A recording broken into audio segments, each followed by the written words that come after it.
माह रमज़ान मुबारक में रोज़ा रखने के साथ साथ इस माह मुक़द्दस का अदब व एहतराम भी ज़रूरी है, क्योंकि अमल इंसान को वहाँ तक नहीं पहुँचाता जहाँ इंसान को अदब पहुँचा देता है।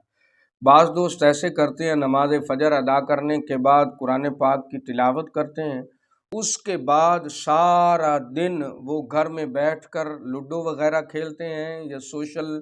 मीडिया पर अपना वक़्त ज़ाया कर देते हैं, या फिर इलेक्ट्रॉनिक मीडिया पर गुलकारों से, अदाकारों से दीन सीखने की कोशिश में लगे रहते हैं। तो सबसे पहली बात तो ये कि अगर आप दीन को सीखना और समझना चाहते हैं तो जो मुस्तनद उलमाए किराम हैं उनसे राबता करें, उनसे मसाइल पूछें, उनको ज़्यादा से ज़्यादा वक़्त दें, उनसे दीन की बातें सीखने की कोशिश करें। माह मुक़द्दस रमज़ानुल मुबारक में कोशिश करें, अगर आपको नमाज नहीं आती तो नमाज को याद करें, कलमे नहीं आते आप उनको याद करें, नमाज जनाजा याद करें, दीगर दुआया कलिमात याद करें, दीगर दीनी और शरई मसाइल जो हैं वो मुस्तनद उलमाए किराम से पूछें और उनसे सीखने की कोशिश करें। दूसरी बात ये कि रोज़ा रख कर अपना वक़्त सोशल मीडिया पे ज़ाया ना करें, घर में बैठकर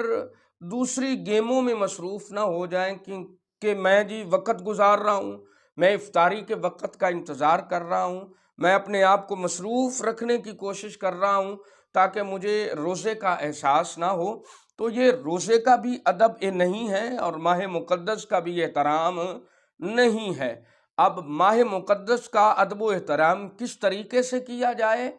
कि रोज़ा रखने के साथ साथ अपने आप को अल्लाह तबारक व तआला जल्ल मजदूहू की इबादत में मसरूफ़ किया जाए, तस्बीह व तहलील में मसरूफ़ किया जाए, कुरान मुक़द्दस की तिलावत की जाए और ज़्यादा से ज़्यादा वक़्त जो है वो दरूद व सलाम पढ़ने में गुजारा जाए, अल्लाह का ज़िक्र करने में गुजारा जाए। इस तरीक़ा से रमज़ानुल मुबारक का अदब व एहतराम भी हो जाएगा